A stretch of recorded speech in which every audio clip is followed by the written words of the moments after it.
This is Black Widow, aka Natasha Romanoff, the formerly brainwashed Russian super spy turned Avenger in the Marvel Cinematic Universe.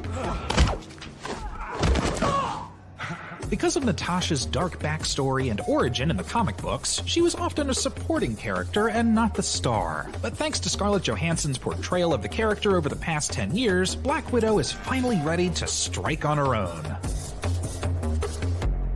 Created in 1964 by Stan Lee, Don Rico, and Don Heck, Black Widow first appeared as a Russian spy antagonist in Tales of Suspense issue number 52 featuring Iron Man. But this gorgeous new menace actually looked a lot different from the Black Widow we're all familiar with. She looked like a sassy dame ready for a night out on the town. Slowly but surely, her look evolved into something more appropriate for combat and sleuthing after Amazing Spider-Man issue number 86 in 1970. Some fans actually theorized that the inspiration for this design came from another Avenger, Emma Peel of the British Avengers TV series. Natasha defected to the US thanks to a short-lived romance with Hawkeye, and would go on to work with the US government, S.H.I.E.L.D., and the Avengers. She teamed up with them on and off throughout the following decades, as well as other heroes like Daredevil and Spider-Man.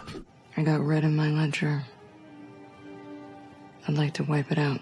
But how did Natasha Romanoff become this deadly femme fatale? Details of her origin in comics are a little scattered and conflicting at times. However, the main consistent plot points are that she was born in the Soviet Union as Natalia Alianovna Romanova sometime around World War II, orphaned, adopted by Ivan Petrovich, and eventually handed over to the USSR's Black Widow Ops program, aka the Red Room. It's there that she was trained to be a deadly lethal spy, brainwashed into being the perfect killer, and forcibly given de-aging formula. But the Red Room isn't all that bad. They do offer ballerina classes. Even after becoming a key member in the Marvel comic book world, she didn't really appear in other media. She popped up briefly in the 1966 cartoon The Marvel Superheroes, as well as the 2006 direct-to-video Ultimate Avengers movies. In 2004, the idea of a Black Widow film began floating around with X-Men and X2 scriptwriter David Hayter attached. Ultimately, though, that project was abandoned. However, things drastically changed for Black Widow in 2010, all thanks to Scarlett Johansson's scene-stealing, ass-kicking performance in Iron Man 2.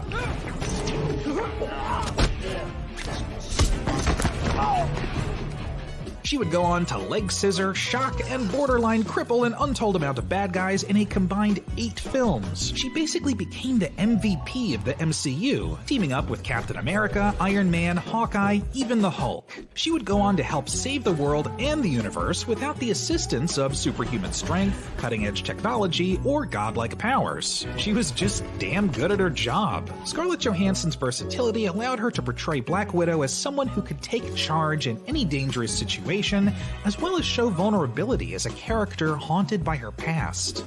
This family. And I was better because of it. And now, finally, Black Widow is front and center in her own movie. Taking place between the events of Captain America Civil War and Avengers Infinity War, audiences will get the chance to explore Natasha's backstory as she teams up with Red Guardian and another Black Widow, Yelena Belova, to go head-to-head with Taskmaster and the horrors of the Red Room. Beyond that, the future of Black Widow is cloaked in mystery for the time being because, spoiler alert, she did die in Avengers Endgame. But regardless of her past or her future, the Avengers and all of the MCU wouldn't be the same without her.